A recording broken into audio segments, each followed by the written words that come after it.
नमस्कार. मालिकेच्या आजच्या भागामध्ये आपल्याला पाहायला मिळणार आहे की फायनली अर्जुनच्या हाती एक पुरावा लागलेला आहे आणि तो असा पुरावा आहे की ज्यावेळी साक्षी ही आश्रमात होती, कारण इतके दिवस आपल्याला माहिती होतं की तिथे अर्जुनला ते म्हणायचे की साक्षी आश्रमात नव्हती, कारण अर्जुनने आणखी एक पुरावा जेव्हा दिला होता आत्ता काही दिवसांपूर्वी, तेव्हाही त्याच्यावरती म्हणजे लोकेशन रिपोर्ट दिले होते तेव्हाही त्याच्यावरती तोच ब्लेम केलेला किंवा त्याच्यावरती उलट प्रश्न इकडे विचारला गेला होता आणि तो असा होता की तुम्ही जे बोलत आहात त्यामध्ये साक्षी ही लोकेशन तिच्या आश्रमाच्या जवळच दाखवते, त्यावरून असं म्हणू शकत नाही की साक्षी आश्रमात होती. तर इथे या पद्धतीने या सर्व गोष्टी सुरू झालेल्या असतात आणि अर्जुनने मात्र धमाका सुरू केलेला असतो. अर्जुन मात्र शांत राहत नसतो. प्रत्येक वेळेस वेगवेगळ्या गोष्टी तो समोर आणत असतो आणि ते मात्र साक्षीची वाट लावत असतो. फायनली अर्जुनच्या हाती तो पुरावा आलेला आहे आणि ज्या पुराव्यामुळं आता अर्जुन ठामपणे उभा राहिलेला आहे, कारण आता साक्षीला शिक्षा होणार हे मात्र फिक्स झालेलं आहे. तर आजच्या भागाच्या रिव्ह्यूला आपण सुरुवात करूया. अर्जुन जो आहे तो आता मंदिराच्या बाहेर आहे. त्याला प्रश्न विचारले जात आहेत. ज्या पत्रकारांना पैसे दिलेले असतात ते पत्रकार बरोबर खोचक प्रश्न अर्जुनला विचारतात. अर्जुनला म्हणतात की तुम्हाला काय वाटतं, तुम्ही कोर्टाच्या बाहेर एका वरिष्ठ पत्रकाराला मारहाण केलेली आहे, हे कितपत योग्य आहे? तुम्ही जे काही केलेलं आहे ते कशावरून योग्य आहे? तुम्ही हे वागू शकत नाहीये, म्हणजे तुम्ही गुंडगिरी करताय, याच्यावरून तुमचं मानसिक संतुलन बिघडलं नाहीये ना? असा प्रश्न आमच्या पुढे उभा राहिलेला आहे. असे प्रश्न अर्जुनला विचारले जात असतात. सायलीही तिथं असते आणि अर्जुन म्हणतो की मला एक सांगायचं आहे, ते म्हणजे तुम्ही ज्या पत्रकाराला वरिष्ठ म्हणून तुम्ही माझ्यासमोर बोलत आहात, त्याची बाजू घेत आहात, तुम्ही ही सगळी माहिती काढलेली आहे का? आणि त्याचबरोबर तो पत्रकार कोण होता, त्याला का मारण्यात आलेलं होतं, त्याचे सगळे काळे धंदे मी तुम्हाला सांगत आहे, असं अर्जुन बोलत असतो. आणि त्याच वेळी अर्जुन मात्र ठामपणे प्रत्येक गोष्ट मांडत असतो आणि मग पत्रकारांच्या समोर तो म्हणतो की ठीक आहे, तुम्हाला त्या गोष्टीचे सगळे पुरावे दिले जातील. त्यानंतर पुढचा मुद्दा असतो तो म्हणजे अर्जुनला विचारलं जातं की कशावरून तुम्ही म्हणताय की मधुकर पाटील हे सगळे जे काय आहे ते निर्दोष आहेत. तेव्हा आणि त्यावेळेस आत्ता जो आश्रमात डेड बॉडी सापडलेली होती त्याचा संबंध सुद्धा मधुकर पाटलांशी आहे, म्हणजे ज्या पत्रकाराला पाकिट दिलेलं असतं तो जो पत्रकार आहे तो असे प्रश्न विचारत असतो. तेव्हा मात्र अर्जुन म्हणतो की तुम्ही नीट अभ्यास करून आलेला दिसत नाहीये, म्हणजे नक्की काय झालेलं आहे, कशा पद्धतीने गोष्टी झालेल्या आहेत याची तुम्ही नीट माहिती काढलेली नाहीये, त्याच्यामुळे तुम्ही असे प्रश्न मला विचारत आहात. कारण तुम्ही जर सुरुवातीलाच नीट अभ्यास करून आला असता तर तुम्हाला हा प्रश्न विचारायची गरजच पडली नसती, कारण यामध्ये सामील असणारी व्यक्ती म्हणजे हरीश म्हणून वावरणारी व्यक्ती ही जी आहे ती महिपतच्या कन्स्ट्रक्शन साईटवरती होती आणि त्याने त्याचा गुन्हा कबूल केलेला आहे. मग मला सांगा की यामध्ये मधुकर पाटील आणि राहिला प्रश्न मधुकर पाटलांचा, तर मधुकर पाटील हे त्यावेळेस जेलमध्ये होते, त्यामुळं त्यांनी त्या माणसाला मारण्याचा प्रश्नच उद्भवत नाही.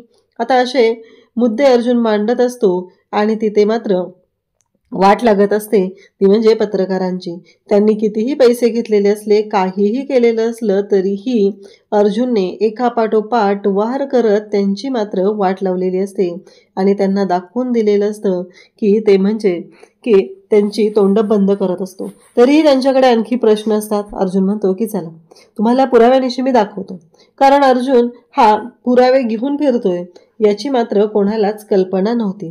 परंतु अर्जुन जेव्हा एकेकाला घेऊन जातो आणि म्हणतो की तुम्हाला सगळे पुरावे दाखवण्यात येतील आणि ते सगळे पुरावे दाखवण्यासाठी अर्जुन त्यांना घेऊन गेलेला असतो आणि एक एक पुरावा त्यांना दाखवतो, तेव्हा मात्र पत्रकार पाहतच राहतात. तरीही त्यांच्या मनात प्रश्न असतात, कशावरून आम्ही हे मान्य करायचं आहे की ॲडव्होकेट अर्जुन सुभेदार तुम्ही खरं बोलत आहात, कारण काहीही झालं तरीही आत्ता तुमच्या बायकोने हे तर कॉन्ट्रॅक्ट मॅरेज केलेलं होतं आणि त्याचबरोबर 1 वर्ष सायली सुभेदार तुम्ही 1 वर्ष कॉन्ट्रॅक्ट वाईफ म्हणून अर्जुन सुभेदारांबरोबर राहिलेले आहात, मग आत्ता कशावरून तुम्ही हे सगळं खरं बोलत आहात, असे प्रश्न सायलीच्या समोर असतात. आणि तेव्हा मात्र सायली म्हणते की हो मी मान्य करते की मी ॲडव्होकेट अर्जुन सुभेदार यांच्यासोबत कॉन्ट्रॅक्ट मॅरेज केलेलं होतं, याबद्दल मी तुम्हाला सांगत आहे, कारण त्यावेळेसही कायद्याने मी त्यांची बायको होते आणि आत्ताही मी कायद्याने त्यांची बायको आहे.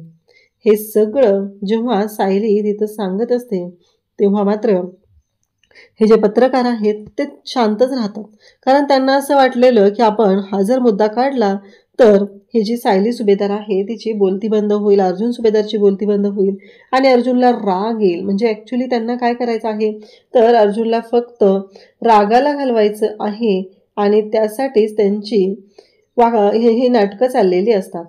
त्याचबरोबर अर्जुन हे सगळं जे बोलत असतो ते मात्र मनापासून सांगत असतो. मग अर्जुनने हे सगळं केलेलं असतं ते या जो आहे जोशी वकील त्याने केलेले जे काळे धंदे त्या सगळ्या गोष्टींचे पुरावे अर्जुनने या पत्रकारांच्या समोर ठेवलेले असतात आणि पत्रकारांना दाखवून दिलेलं असतं की तो माणूस कोणत्या थराला जाऊ शकतो, तो कोणत्या लेव्हलचा माणूस आहे.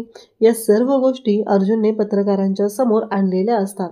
सायली जी आहे ती तिथं बोलत असते. म्हणजे त्यांना असं वाटलेलं की आता आपण हा जर मुद्दा काढला तर मात्र सायली सुभेदार आणि ॲडव्होकेट सुभेदार पेटून उठतील. पण एवढं काही तिथं घडत नाही, कारण पुन्हा एकदा इकडे अर्जुनने बाजी मारलेली असते. कारण काहीही झालं तरीही अर्जुनने ठरवलेलं आहे की आता शांत राहायचं आणि जेव्हा सायली बरोबर आहे तेव्हा मात्र अर्जुन त्याच्या रागावरती चांगलाच कंट्रोल करू शकतो. कारण काहीही झालं तरीही अर्जुनला माहिती आहे आपला कितीही राग आला तरी हा दामिनीने रचलेला साफळा आहे, ही गोष्ट मात्र अर्जुनच्या चांगलीच लक्षात आलेली आहे.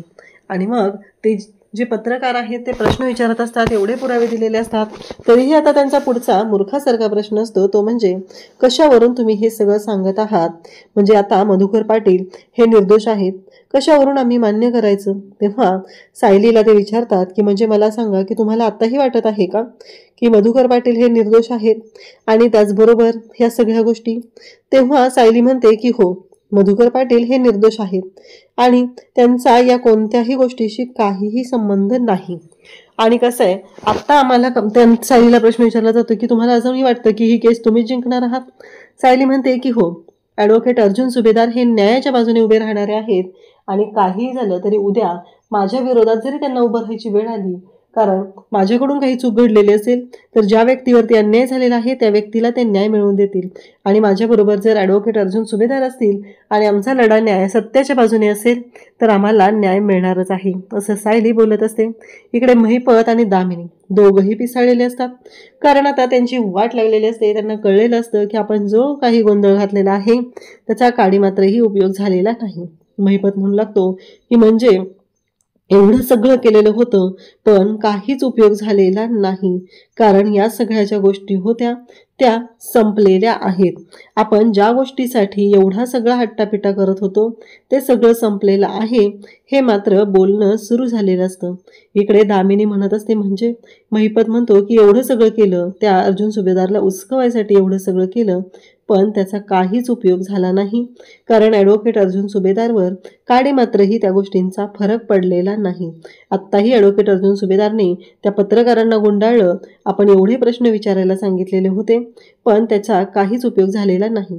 तेव्हा दामिनी म्हणते की म्हणजे तुम्हाला काय म्हणायचंय. तेव्हा ती म्हणते की आत्ताच्या आत्ता साक्षीला बोलावून घ्या. आता हा जेव्हा मुद्दा मांडला जातो तेव्हा महिपत साक्षीला फोन करत असतो, परंतु साक्षी जी आहे ती कोणाशी तरी फोनवरती बोलत असते. महिपत म्हणतो आता ही साक्षी फोन का उचलला नाही गेली, दुसऱ्या नंबरवर फोन लावतोय तर दुसरा नंबरही तिचा लागत नाहीये. म्हणजे आत्तापर्यंत दामिनीला माहितीच नव्हतं की साक्षीकडे 2 नंबर आहेत. इकडे साक्षीला प्रियाचा फोन आलेला असतो आणि ही जी प्रिया आहे ती साक्षीचं डोकं खात असते. ती दामिनी काही शहाणी नाहीये, ती आपल्याला याच्यामध्ये अडकवणार आहे, आपल्याला आपल्या डोक्याने चाललं पाहिजे. आणि आत्ता एवढं सगळं केलं, काय उपयोग झाला ती पत्रकार परिषद घेऊन. तेव्हा साक्षी म्हणते की अगं असं काय करते, आपल्याला वाचवण्यासाठीच केलं गेलंय ना हे सगळं. तेव्हा साक्षीला प्रिया म्हणत असते की ती काय काय करते ना तिलाच माहिती. तेव्हा साक्षी म्हणत असते की ती माइंड गेम खेळते, तुला नाही कळणार ते. तेव्हा प्रिया म्हणते की तुला नाही माहिती. कसं आहे माहिती आहे का, त्या दामिनी देशमुखला ना 2च शब्द येतात, एक म्हणजे माइंड आणि दुसरा म्हणजे गेम. करत तर ती काहीच नाही आहे, फक्त तेवढे 2च शब्द तिला येतात, असं प्रिया इकडे ठणकावून सांगत असते. आणि ती म्हणत असते की बघितलंस ना, ती काहीच नाही करू शकत. साक्षीला ती म्हणत असते आपल्यालाच काहीतरी केलं पाहिजे, आपण शांत डोक्याने सगळ्या गोष्टी केल्या पाहिजेत, असं तिचं म्हणणं असतं. आणि तेव्हा मात्र ती म्हणत असते की नाही, आपण विचार करून ह्या सगळ्या गोष्टींच्या बाबतीत काय आहे नक्की ते शोधून काढायला लागणार आहे, असं तिचं बोलणं चाललेलं असतं. आणि तेव्हा मात्र इकडे सायली, अर्जुन, चैतन्य. तेव्हा सायलीला ते दोघंही म्हणत असतात की खरंच सायली वहिनी, आज जो काही मुद्दा तुम्ही मांडलेला आहे तो इतका जबरदस्त होता. आणि खरंच अर्जुन म्हणतो की काय सांगू चैतन्य, त्या पत्रकारांना नक्कीच त्या दामिनीने पाठवलेलं होतं आणि माझा स्वतःचा ताबा सुटला होता. कारण ते पत्रकार ज्या पद्धतीने मला प्रश्न विचारत होते, पण तेवढ्यात सायली तिथं आली, नाहीतर मी आज एखाद्याला फोडलाच असता तिथं. आता म्हणजे एवढ्यापर्यंत अर्जुन पोहोचलेला असतो की त्या पत्रकाराला फोडला असता. कारण बरोबर आहे, अर्जुनला जसे प्रश्न विचारले जात होते त्यावरच अर्जुनच्या लक्षात येत होतं की नक्कीच काहीतरी वेगळा गोंधळ सुरू झालेला आहे. आणि मग इकडे अर्जुन, सायली, चैतन्य बोलत असतात. त्यानंतर अर्जुन म्हणतो की एकदा का आपल्या हाती पुरावा लागला की मग मात्र सगळ्या गोष्टी क्लिअर होणार आहेत. चैतन्य म्हणतो, पण अर्जुन मला एक कळत नाहीये की मला एक सांग की साक्षी आश्रमाच्या आत होती, ह्या गोष्टी आपल्याला शोधाव्या लागणार आहेत, पण त्या कशा पद्धतीने शोधायच्या हा प्रश्न सगळ्यांच्या पुढे असतो. आणि ते दोघंही त्या गोष्टींचा विचार करू लागलेले असतात. सायली सुद्धा त्या गोष्टीचा विचार करत असते की हे नक्की कशा पद्धतीनं शोधायचं आहे, काय झालेलं आहे नक्की. अर्जुन त्याच गोष्टीचा विचार करतो. त्यावेळेस अर्जुन म्हणतो की म्हणजे मला एक कळत नाहीये की आत्ता दामिनीने त्या पत्रकारांना पाठवलं होतं, आतापर्यंत आपण सगळ्या गोष्टी क्लिअर करत आलेलो आहे, आता कळत नाहीये की नक्की त्या लोकेशनला असं का झालं. कारण साक्षीचा जो नंबर आहे, लोकेशन रिपोर्ट आपण काढलेले आहेत त्यानुसार साक्षीचा जो नंबर आहे तो आपल्याला आश्रमाच्या जवळ सापडला. म्हणजे तिचं लोकेशन आश्रमाच्या आतील नाही, आश्रमाचं जे टॉवर आहे त्यावरचं ते लोकेशन नाही. हे मात्र इकडे बोलणं सुरू झालेलं असतं. आणि तेव्हा मात्र इकडे अर्जुन बोलत असतो. इकडे महिपत जो आहे तो घरी येतो आणि साक्षीला बोलू लागतो की कळतंय का तुझं काय चाललेलं होतं, किती वेळ झालं मी तुला फोन करतोय, तुझ्या लक्षात येत नाही आहेत का गोष्टी साक्षी, आणि ते दुसरं डबडं कुठे ठेवलेस तुझं. तेव्हा साक्षी म्हणते की अण्णा असेल ना आतमध्ये, असेल तो मोबाईल, आणि मी मी आहे ना त्या प्रियाशी बोलत होते. मग इकडे महिपत मात्र चिडलेला असतो. तो म्हणतो मी तुला फोन केलाय ना, ते दामिनीबाईने तिथे बोलवलेलं आहे ना, म्हणून मी तुला फोन करतोय आणि तुझा फोन लागत नाहीये, हे काय मला पटलेलं नाही, असं म्हणत महिपतची चिडचिड ही वाढत चाललेली असते. तेव्हा साक्षी म्हणते अण्णा काय झालंय नक्की. तेव्हा महिपत म्हणतो दुसरा मोबाईल कुठे आहे. साक्षी म्हणते त्याचं चार्जिंग संपलंय ना, तर तो स्विच ऑफ करून मी चार्जिंगला लावलेला आहे. महिपत म्हणतो चल आपल्याला जायचं आहे. तेव्हा साक्षी म्हणत असते म्हणजे काय झाले अण्णा. तेव्हा महिपत म्हणतो की आता पुढच्या गोष्टी मला सांग, किती वेळ राहिला आहे आपल्याकडे, हे सगळं केलं पाहिजे की नाही. त्या दामिनीच्या डोक्यात काहीतरी आहे, तुझ्या बाबतीच्यासाठी किती पैसे होत तो तुला तर माहितीच आहे, पण ही केस. तेव्हा साक्षीलाही वाटत असतं की अण्णा एवढे पैसे त्या दामिनीला देत आहेत, नक्कीच ती दामिनी आपल्याला वाचवणार आहे, आपण तिच्यावरती विश्वास ठेवायचा. पण प्रिया मात्र हुशार आहे. प्रियाचं असं म्हणणं असतं की तुला माकडाची गोष्ट माहिती आहे ना, जेव्हा माकडाच्या गळ्याशी पाणी येतं ना तेव्हा माकड काय करतं, माकड ते जे आपली पिल्लं असतात ना त्यांना पायाशी टाकतं आणि स्वतःला सुखरूप ठेवतं. अशी गोष्ट इकडे प्रिया साक्षीला सांगत असते. परंतु साक्षीचा मात्र पूर्ण विश्वास आहे की दामिनी मला नक्कीच याच्यामध्ये वाचवणार आहे. परंतु यामध्ये दामिनी जेव्हा स्वतःच्या गळ्याशी येणार तेव्हा मात्र यांची वाट लावणार आहे, हे मात्र नक्की असतं. आणि त्या प्रियाने मात्र बरोबर ओळखलेलं असतं, कारण तिला चांगलंच जाणवत आहे की दामिनी काय करू शकते. इकडे अर्जुन, सायली, चैतन्य बोलत असतात. तेव्हा तिथे विमल येते आणि विमल म्हणते की अर्जुन दादा माझा हा जो मोबाईल आहे ना हा चालू करून द्या, चालूच होत नाही. आणि मग विमलच्या आता 2 मोबाईल असतात. मग अर्जुन आणि चैतन्य ते मोबाईलचं जे आहे ते दुरुस्त करून देतात आणि विमलला म्हणतात की तुझ्याकडे 2 मोबाईल आहेत. तेव्हा अर्जुन सांगतो की हे बघा विमलताई, एकदा स्विच ऑफ करायचा आणि परत स्विच ऑन करायचा. तर हे सगळं जेव्हा तो सांगतो तेव्हा मात्र 2 मोबाईल आहेत. विमल सांगते की हो, ते माझी बहीण ऐकतच नाहीये ना, मग तिच्यासाठी हा दुसरा मोबाईल. आणि त्याचबरोबर हे सगळं जेव्हा घडत असतं तेव्हा मात्र अर्जुन विचार करू लागतो. विमल तर तिथून निघून जाते आणि मग विमल निघून गेल्यानंतर अर्जुन, सायली, चैतन्य तिघही बोलू लागतात. जर विमलताईकडे 2 मोबाईल असतील तर साक्षीकडे दुसरा मोबाईल असू शकतो ना. ही गोष्ट क्लिक झाली रे झाली की अर्जुन म्हणतो की चैतन्य आत्ताच्या आत्ता कोर्टाकडून परमिशन घे, आश्रमाच्या लोकेशनला म्हणजे आश्रमामध्ये जे फोन ॲक्टिव्ह होते त्या सगळ्यांचे डिटेल्स मागव आणि आता आपल्याला थांबायचं नाही. ह्या गोष्टी क्विक झाल्या पाहिजेत असं अर्जुन ठणकावून सांगत असतो आणि चैतन्याला म्हणत असतो की लवकरात लवकर हे काम करायला घे. चैतन्य म्हणतो की हो चालेल. आता चैतन्य जो आहे तो या गोष्टीच्या तयारीला लागतो. अर्जुनने सांगितलेलं असतं. इकडे आता साक्षी, त्याचबरोबर दामिनी आणि महिपत बोलत असतात. इकडे अर्जुनचं काम मात्र धडाकेबाज असं चालू झालेलं असतं आणि अर्जुन अगदी जबरदस्त अशी कामगिरी सुरू केलेली असते. साक्षीला दामिनी विचारते, मला एक सांग, तुझ्याकडे 2 मोबाईल आहेत, ही गोष्ट तुम्ही इतके दिवस माझ्यापासून का लपवून ठेवली? तेव्हा साक्षी म्हणते, हां आहेत, म्हणजे 2 नंबर मी सहसा कुणाला देत नाही, तो आहे माझ्याकडे. तेव्हा दामिनी म्हणते, अगं तुला कळतंय का, ही गोष्ट तुम्ही मला का सांगितली नाहीये? कळतंय का तुम्हाला काय झालंय प्रॉब्लेम? असं म्हणत दामिनी ही ओरडायला सुरुवात करते. तेव्हा इकडे साक्षीचं स्पष्ट म्हणणं असतं की माझ्याकडे आहेत 2 मोबाईल, पण तेव्हा मी नाही दिला कोणाला हा नंबर, मी देतच नाहीये ना कोणाला हा नंबर, त्यामुळं तुम्हाला सांगितलेलं नाही. परंतु ही गोष्ट दामिनीला मात्र डोक्यात क्लिक होत असते. दामिनी म्हणत असते, तुला कळत नाहीये तू काय केलेलं आहेस. तेव्हा साक्षी म्हणते, काय झालं? तेव्हा दामिनी सांगू लागते की तुझ्या लक्षात येते का, मला सांग, ज्या दिवशी विलासचा खून झाला त्या दिवशी हा मोबाईल तुझ्याबरोबर होता, दुसरा मोबाईल? तेव्हा साक्षी म्हणते, हां असेल पर्समध्ये. म्हणजे साक्षी एवढ्या सहजपणे ते बोलून जाते की तिला कळतच नाहीये. आता साक्षी अडकलेली आहे, आता काय करायचं? दामिनी म्हणते, ठीक आहे बघते मी. मग तिचा जो खबरी आहे त्या खबऱ्याला फोन करते आणि खबऱ्याला फोन करून सांगते, मी आता जे काम सांगत आहे ते पटापट करायचं आहे, अजिबात वेळ घालवायचा नाही, ते काम लवकरात लवकर झालं पाहिजे.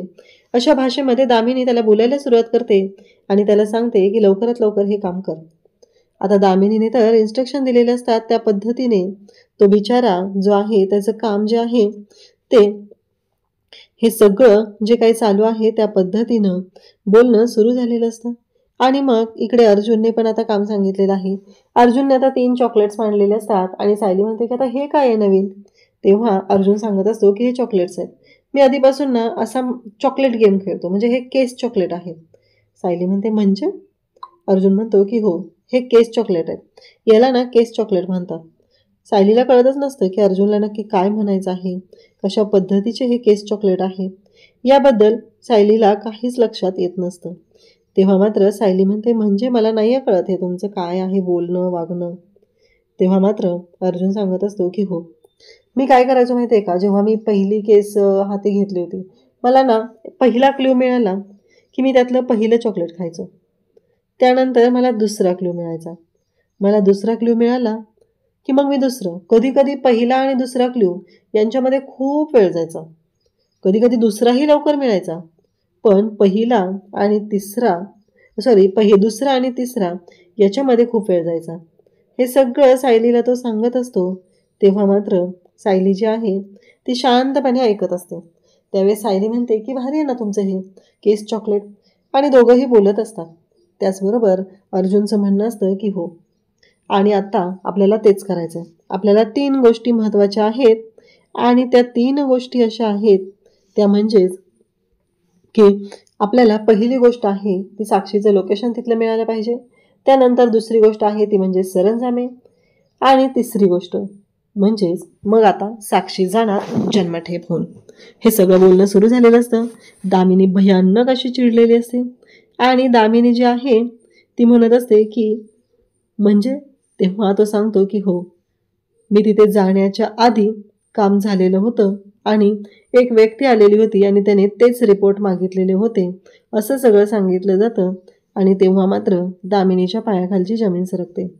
दामिनीला कळायचं बंद झालेलं असतं, म्हणजे एवढ्या विचित्र पद्धतीनं हे सगळं घडलेलं असतं.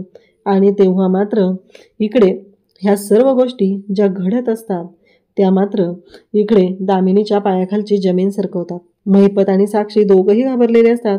साक्षीलाही कळायचं बंद झालेलं असतं, कारण काहीही झालं तरीही साक्षी जी आहे ती मात्र एका वेगळ्याच दुनियेत असते आणि साक्षी घाबरलेली असते. साक्षी म्हणू लागते की आता सगळं संपलंय, म्हणजे आता सगळं संपलंय, एवढंच साक्षीच्या डोक्यात सुरू असतं.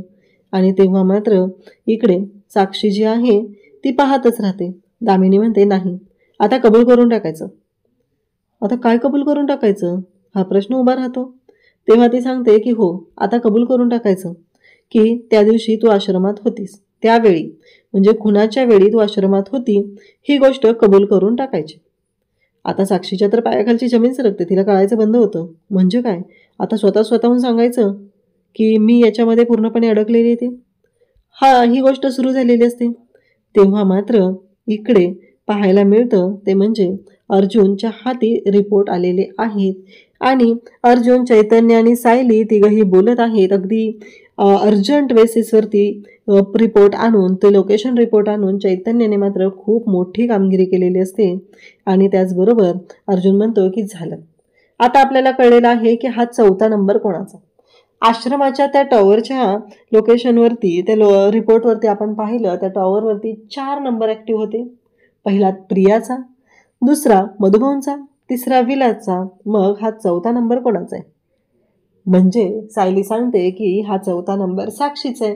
त्या दिवशी साक्षीकडे 2 मोबाईल होते आणि आता फायनली अर्जुन, सायली, चैतन्य यांच्या हाती खूप मोठा पुरावा लागलेला आहे. आणि आता साक्षी मात्र या सगळ्यामध्ये अडकत चाललेली आहे. साक्षीला असं वाटायचं की तिनं जे काय केलेलं आहे ते अगदी बरोबर आहे, पण आता दामिनी सुद्धा तिला वाचवू शकणार नाही. अशाच अपडेटसाठी चॅनलशी कनेक्ट राहा. थँक्यू.